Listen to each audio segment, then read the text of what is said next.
तो वो मुख्यमंत्री पद पर बैठे हैं, अगर वो इसको संभाल नहीं पा रहे हैं तो क्या फायदा, फिर उनको इस्तीफा दे देना चाहिए। स्पष्ट करता है कि मुख्यमंत्री सत्ता को संरक्षण दे रहे हैं, अपराधियों को संरक्षण दे रहे हैं और उनके संरक्षण में अपराधी पल रहे हैं, और ये कानून व्यवस्था के लिए, लोगों के कानून के प्रति विश्वास के लिए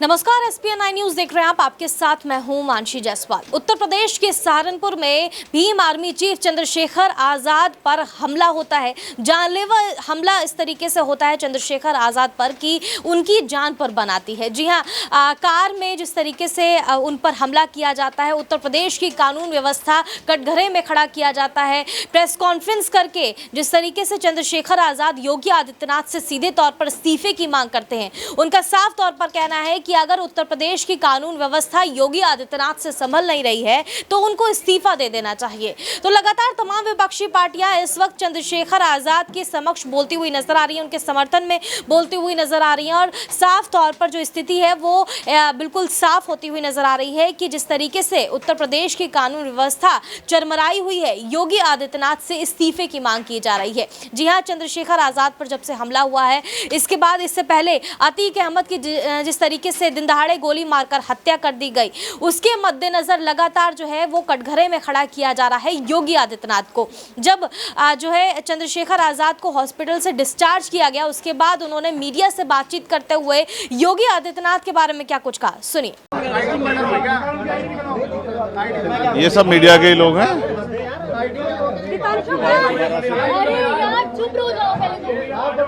बस आप इधर चलो थोड़ा नीचे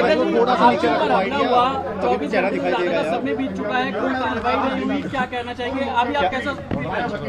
ये आज का हमला नहीं है, ये तो हमला वंचितों पे सदियों से होता है और ये कोई पहला वंचित वर्ग का कोई व्यक्ति नहीं जिसकी जान पे बनाई है। ऐसे बहुत सारे इंसिडेंट हुए, बहुत सारे लोगों की जान गई, लेकिन आज कानून का राज है। जब मेरे जैसे व्यक्ति के साथ ये हो रहा है तो आम वंचित वर्ग के व्यक्ति के साथ क्या होता है, उत्तर प्रदेश में क्या लॉ एंड ऑर्डर है, इसको हमें समझना चाहिए। और अब तक क्या कार्रवाई, ये 24 घंटे ज़्यादा आपके सामने है। मैं तो मौत और ज़िंदगी के बीच लड़ रहा था, लेकिन अपराधी अभी भी खुलेआम घूम रहे हैं। ये बिना सत्ता के संरक्षण के नहीं हो सकता है। क्या इंटेलिजेंस है पुलिस की, क्या उनके पास इंफॉर्मेशन है, सूत्र उनके बहुत बड़े बड़े हो जाते हैं। अब तक क्यों आरोपी गिरफ्तार नहीं हुए? गाड़ी भी बरामद इसलिए हुई क्योंकि गांव वालों ने बता दिया कि मिरकपुर में कोई गाड़ी खड़ी करके गया है। अब तक लोग नहीं मिले। ये वंचितों का बेटा है, अगर मर भी जाएगा तो क्या फ़र्क पड़ेगा, लोग भूल जाएंगे। ये किसी रानी का बेटा नहीं है, तो अगर उसको कुछ होगा, किसी कमिश्नर साहब से जुड़ा हुआ मामला नहीं है कि 4-5 घंटे में कुत्ता बरामद हो जाएगा। मैं मानता हूँ सरकार की घोर लापरवाही है और मुख्यमंत्री का बिल्कुल ना बोलना और बड़े बड़े दावे करना और इस घटना में ना बोलना स्पष्ट करता है कि मुख्यमंत्री सत्ता को संरक्षण दे रहे हैं, अपराधियों को संरक्षण दे रहे हैं और उनके संरक्षण में अपराधी पल रहे हैं, और ये कानून व्यवस्था के लिए, लोगों के कानून के प्रति विश्वास के लिए बड़ा खतरनाक है। अच्छा, हम लोगों ने सीसीटीवी देखा, उसमें दिख रहा है कि पीछे से गाड़ी आके चेस करती है, और क्या कुछ अगर कुछ बता पाएंगे कि आप कहाँ थे, कैसे फायर? देखिए, मैं दिल्ली से लौटा हूँ, मेरे एक साथी की डेथ हुई, मैं थोड़ा सा परेशान था। फिर उस डेथ की सूचना के बाद मुझे आना था देवबंद में। हमारे एक साथी की माताजी की डेथ हो गई थी, उनके यहाँ रस्म पगड़ी का कार्यक्रम था। उनके घर से जैसे मैं निकला,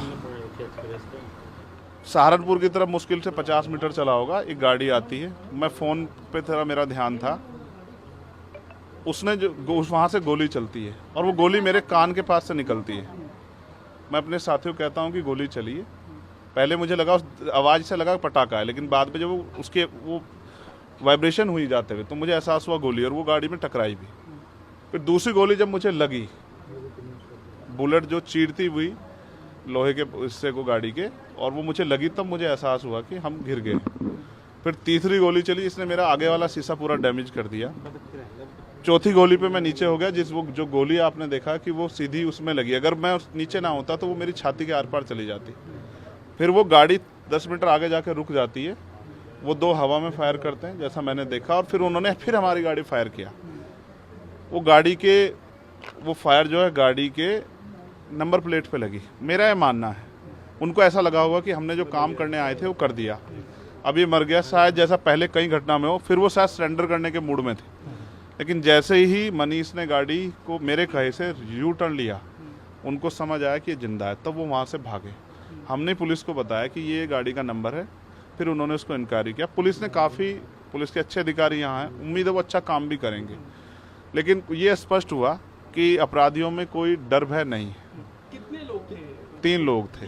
2 लोग असले से हमला कर रहे थे, एक व्यक्ति गाड़ी चला रहा था। चंद्रशेखर जी, कोई थ्रेट कॉल आया हो आपको इससे पहले, कोई धमकी? पिछले कई सालों से आ रही है। मैं लगातार पुलिस को इंटीमेट भी करता रहता हूँ। मैंने डीजीपी को भी लिखा, गृह मंत्री को भी लिखा, मुख्यमंत्री को भी लिखा, यहाँ के पहले एसएसपी डीएम थे उनको भी लिखा। लेकिन डीएम साहब जो पिछले थे, अखिलेश सिंह जी, उन्होंने साफ मना कर दिया कि चीफ मिनिस्टर नहीं चाहते चंद्रशेखर को सुरक्षा दी जाए। मेरे आज भी याद है ये बात, क्योंकि मैंने एलआईयू के अधिकारी द्वारा पूछा कि भाई मैंने आपको बताया थ्रेट भी है, फिर क्यों नहीं हो रहा है? तो उन्होंने कहा भाई ये सरकार का मामला, सरकार चाहे तो दे सकती। तो मैं चाहता हूँ मुख्यमंत्री इंतजार कर रहे हैं कब चंद्रशेखर मरे, उनका काम आसान हो। लेकिन उनको ये नहीं पता कि गरीबों की, कमजोरों की, शोषितों की बात करने वाला चंद्रशेखर इतनी आसानी से उनकी रास्ते में से नहीं हटेगा। अतीक अशरफ के साथ जैसा हुआ वैसा ही कुछ होने वाला था, ऐसा आपको लगता है? अब आप इसका आकलन खुद करें कि क्या हुआ और क्या हो सकता था। एक और बात, मुझे ऐसा लगता है कल की घटना के बाद, इतने बड़े उसके बाद भी अगर मैं सुरक्षित हूँ तो हमारे संतों, गुरुओं, महापुरुषों का आशीर्वाद, हमारी करोड़ों बहनों माताओं का आशीर्वाद, बुजुर्गों का मेरे पास है। और मैं जो जिम्मेदारी मैं लेके मैदान में आया हूँ, बाबा साहब अम्बेडकर, माननीय काशीराम साहब, सदगुरु रविदास जी का जो बेगमपुरा राज का सपना है, मानवता के राज का सपना है, संविधान को लागू कराने का है, इन वर्गों को अधिकार देने का है, जब तक वो पूरा नहीं होगा मैं कहीं जाने वाला भी नहीं। गाड़ी को मीरकपुर में छोड़कर अपराधी भाग जाते हैं, तो उसको कुछ और बता रहे, कुछ कहानी कुछ और नया मोड़ देने की कोशिश हो सकता है वो चाहते थे जो गुजरों और दलित समाज में एकता बनी है वो एकता टूट जाए। ये होगा ही नहीं कभी, ठीक है, ये नहीं हो सकता है। पंचायत आप लोग कर रहे हैं अपनी मांगों को लेकर? हमारी लीडरशिप ने ये निर्णय लिया है कि जब 24 घंटे में गिरफ्तारी नहीं हुई तो हमें अपने लोगों को भी जवाब देना है, तो इसलिए शायद उन्होंने 3 तारीख का समय रखा है। मैं उसका हिस्सा बनूंगा। अमेठी के अंदर एक फेसबुक वायरल हुई है पोस्ट, जिसमें आपको मारने की वो की गई है, कही है उसके अलावा? ठीक है, देखिए लोकतंत्र है, उनके अधिकार है, मारे या छोड़े। मैंने कहा ना, मैं पहला थोड़ा ही हूँ जो मारा जा रहा हूँ या जिसको मारने का प्रयास किया। मुझसे पहले बहुत मरे हैं, लेकिन उनको कोई जान नहीं रहा था।